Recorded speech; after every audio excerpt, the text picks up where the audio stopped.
وہ معذر بن جاتی، وہ جی تم تعظیم کیوں کرتے ہو جی، وہ کہتے جی ایک بڑی مورتی، ایک کھڑی مورتی کو پوج رہا ہے اور تم بڑی مورتی کو پوج رہے ہو، اس کو قبر کہتے ہیں، قبر کو پوج رہے ہو، بھائی کون پوجتا ہے؟ کبھی کسی مسلمان نے قبر والے کو خدا سمجھا ہے، وہ فاتح درود کو پوجنا کہتے ہیں۔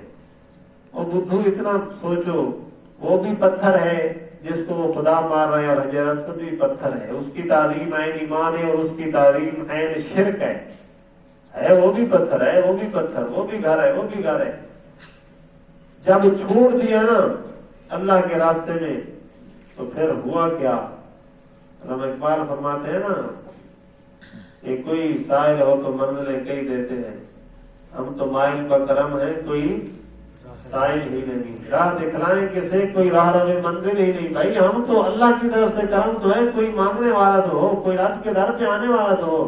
کس طرح کرم ہے کہ سوئے نا 309 سال سوئے رہے، 309 سال سوئے رہے۔ اللہ تعالیٰ فرماتے ہیں کروٹیں اللہ تعالیٰ خود ان کی بدل رہا ہے، ان کی کروٹیں رب بدل رہا ہے، سارے زمانے کے لیے ان کو نشانی بنا دیا۔ اور پھر اس کے اندر تو بہت ساری چیزیں ہیں کہ ان کے صدقے کتا بھی تھا، وہ بھی ان کے پاس چلا تو اللہ تعالیٰ نے اس کو بار بار وَقَلْبُهُمْ بَاسِطٌ ذِرَاعَيْهِ بِالْوَسِيدِ، اس کے بیٹھنے کا انداز بھی اللہ تعالیٰ نے ذکر فرمایا، پھر رات کے اندر سونے کی حالت بھی ذکر فرمائی، پھر سورج کا وہاں سے گزرنا فرمایا یہ سورج چلتا ہے، یہ میری تقدیر ہے، وَالشَّمْسُ تَجْرِي لِمُسْتَقَرٍّ لَهَا ذَلِكَ تَقْدِيرُ الْعَزِيزِ، یہ میری تقدیر ہے۔ لیکن اصحاب کہف کے اوپر سے آتا، اوپر غار کھلی تھی، دھوپ پڑتی تھی، اور الشمس سورج کو دیکھے گا، ان کی خاطر ہم نے سورج کا راستہ موڑ دیا، جب اوپر آتا تھا تو سورج مڑ جاتا تھا، جھک جاتا تھا۔ اللہ کے ولی سوئے ہوئے ہیں، اللہ تعالیٰ اپنی تقدیر بدل رہا ہے، سورج کے راستے موڑ رہا ہے۔ آگے حضرت موسیٰ علیہ السلام حضرت خضر علیہ السلام کی ملاقات کا واقعہ مذکور ہے کہ آپ ان کے پاس چلے گئے، پھر بہت ساری چیزیں کہ آپ نے ایک نوجوان، ایک یتیموں کی دیوار سیدھی کر لی، ایک بچے کو قتل کر دیا، ایک کشتی کا پھٹا توڑ دیا۔ یہ سارے کام بظاہر عقل کے خلاف تھے، لیکن حقیقت میں وہ فائدہ مند تھے۔ کیا مطلب ہے؟ کشتی پہ سوار ہوئے، انہوں نے کہا جی کرایہ نہیں لیتے، آپ نے پھٹا توڑ دیا۔ حضرت موسیٰ علیہ السلام سے راہ نہ کیا، انہوں نے کہا جی آپ نے اچھا بھلا کیا، انہوں نے کرایہ نہیں لیا اور آپ نے پھٹا توڑ دیا ہے۔ آپ نے فرمایا میں نے کہا تھا کہ تو صبر نہیں کر سکے گا۔ تو کیا ہوا؟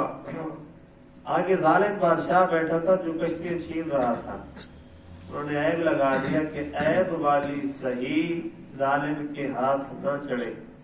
ظالم کے ہاتھ سے بزرگ فرماتے ہیں اگر بہن بیٹی عیب والی صحیح پر کسی ظالم کے ہاتھ نہ آئے، کوئی سمجھنے والا اسے سمجھے گا۔ وہ کہتے ہیں نا جی یہ عیب ہے، فلاں جو ہے نا وہ جدید تعلیم تھی، وہ ماشاءاللہ شعور پا گئی، وہ تو نہیں تو وہ تو بے شعوری رہے گی۔ ہمارے بزرگ فرماتے ہیں وہ بے شعوری والا عیب صحیح کسی ظالم کے ہاتھ نہ چڑھے، کسی ظالم کے ہاتھ سے بچ جائے، اس کی عزت تو بچ جائے۔ اب حضرت ذوالقرنین کا واقعہ مذکور ہے کہ حتی اذا بلغ مغرب الشمس حتی اذا بلغ مطلع الشمس حتی اذا بلغ بین الصدین، سورج زمین کی انتہا تک، اس وقت آج تو کہتے ہیں نا سائنس ترقی کر گئی، فلاں کر گئی، وہ وہاں تک پہنچی، آج والی سائنس نہیں پہنچ سکتی۔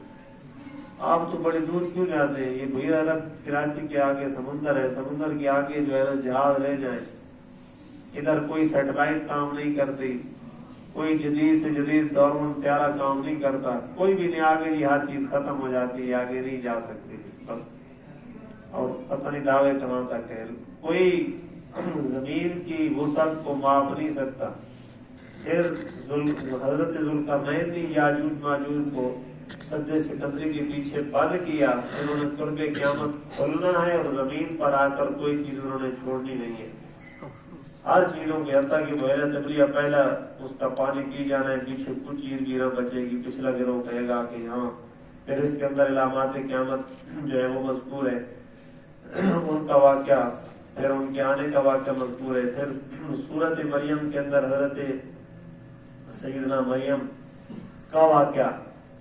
اب جو عیسائیوں کا گروہ تھا وہ ایک آپ پر بھی تہمت، یہود نے آپ پر تہمت لگائی تھی حضرت مریم پر، حضرت سیدنا عیسیٰ علیہ السلام پر، اور جس وقت حضرت جعفر تیار اور گئے نا ہجرت کر کے حبشہ کی طرف، تو اس وقت انہوں نے کہا یہ تو حضرت عیسیٰ علیہ السلام کے متعلق کی غلط کہتے ہیں۔ حضرت جعفر تیار نے یہی آیات تلاوت کی، نجاشی کی آنکھوں میں آنسو آ کر اس نے کہا اس تنکے کے برابر بھی تو نے جو ہے وہ کمی بیشی نہیں کی، جتنا تو نے کہا ہے بالکل ایسے ہی حضرت عیسیٰ علیہ السلام کی شان ہے۔ پھر اس نے ایمان کا اظہار بھی کیا۔ سرکار دو عالم صلی اللہ علیہ وسلم نے غیبانہ نماز جنازہ صرف اس کی ادا فرمائی۔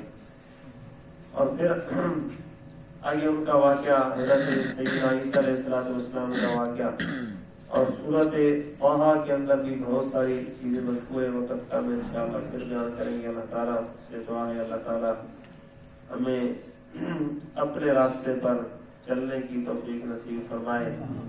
جب بھی جس وقت بھی دین کے راستے پر آدمی چلتا ہے، مشکلات، تکالیف، یہ ضروری ہے کہ آپ سود چھوڑیں گے تو مشکل آئے گی، حرام چھوڑیں گے تو مشکل آئے گی، خواہشات چھوڑیں گے تو مشکل آئے گی، لیکن اس کے بعد یہ نہیں ہوگا کہ آپ ذلیل اور رسوا ہو جائیں گے۔ اللہ تعالیٰ آپ پر کرم فرمائے گا۔ اللہ تعالیٰ ہمیں اپنی مجبوریاں چھوڑ کر دین پر چلنے کی توفیق